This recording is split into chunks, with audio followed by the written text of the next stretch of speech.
What's up? So, this is a new channel for me, and this is a bit of a different thing that I'm used to, talking to a camera, especially about one of my it's not really a new hobby, it's a hobby I've had for the last 10 years, but I've decided to actually do something about it and post on the internet. And that is photography, more so film photography. And this weekend I'm going to an air show, and I'm going to torture myself by using expired film from the late 90s and early 2000s. Why? Because I got it from a charity shop for 28 quid, 7 rolls for £28. I also got an additional 2 rolls from a flea market for free, so those were an absolute steal. One of those is from the early 80s and it'll probably be a separate video because I'm going to cock that up. But for this weekend, we've got some Vista 400 loaded into this barely functioning rangefinder. This is a Review 400 SE, also sold as a Minolta S7 II or 7S2. This has had a bodge repair. The light meter needle that actuates the aperture settings, those bits, snapped. I replaced it with a bit of piano wire, randomly, super glued on as well, and it works. It makes some pictures. It took pictures and I developed myself with black and white. That's running 2 stops due to the Vista being expired for 2005, so 20 years. Give it a stop every 10 years.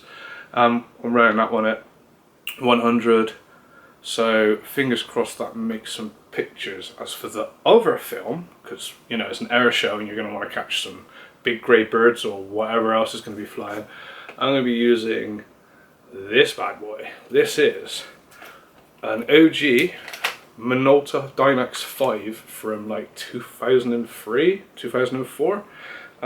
This lens is only a couple of years old. This is a Tamron 100 to 600 DI USD blah blah blah blah blah that I run on my Sony cameras with an adapter.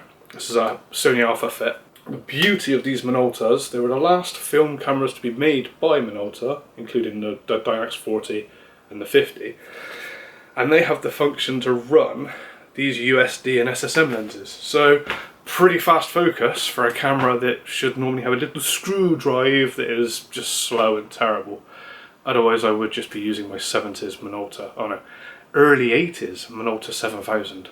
Or even I could just go back to an AE1, run a 400 and a 2x teleconvert, but we'll do that another day. For now I want good shots with some expired film, not some rough shots with expired film. So anyway, that's my setup. I'm going to pack that up, charge some cameras, charge some batteries for my other cameras so I can get some decent digital pictures as well, because expired film, yeah. So yeah, let's jump in my sister's car, hit the road and go see these flying machines.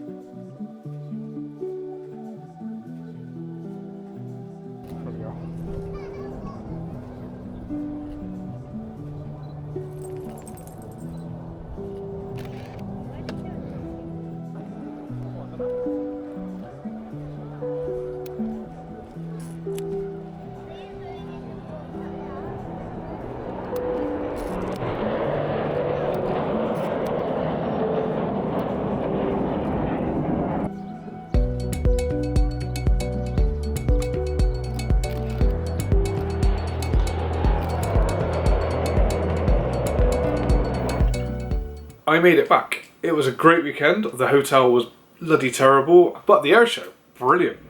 Saw it both days, got some digital shots, got the film shots. I tried to use a 400mm with a 2x teleconverter on an AE1 and all I got was blur. So there, I'm not even going to embarrass myself by showing you those. However, the Dynax 5 did a bloody brilliant job. I've got some comparative shots with some in-date Fuji. It was short dated, it's going to expire tomorrow actually, filming this video. But it's developed and it's done. The Colour Plus, which was the older one, seemed to throw out a load of pink. I always colour balance off the edge of the negatives, which just made it pink. I left it, that's how I've always done it, so I've left all of the films were white balanced the exact same way. The digital obviously wasn't. That was, I just used the in-camera white balance for those pictures. The Kodak Gold was underexposed. That was me. When I loaded it into the Dynax, I forgot to set the ISO to 100, and the Dynax, having the auto ISO, just clicked it to 200, and I was in a rush. I banged it in and just started snapping away, which was a shame, but never mind. The Review 400 SE, I dropped it. It overexposed every shot, which is not a problem. Like, they come out brilliant in my opinion, although a bit too much. That wasn't the negatives look like syrup. Pulling them out of the bowl. The scanning took a while. Some of them were upwards of half a second shutter speed to get the light to come through those, but they come out brilliant in my opinion. I will just turn the light sensor dial on the back a little bit more. Talking about post, I use Raw Therapy. It's got all automated stuff on there. It's brilliant. I could just bang the pictures in, click on negative, and it would just do it. And then all I did was white balance off the negative surrounds, like I spoke about before. One or two I removed a few dots where they picked up some hairs on the scanning or when they were hung up to dry in the bathroom. But that was it basically. So there we go. I hope you liked the pictures. I hope you liked this video. Hitting the like button would be appreciated. And hopefully I'll see you in the next one.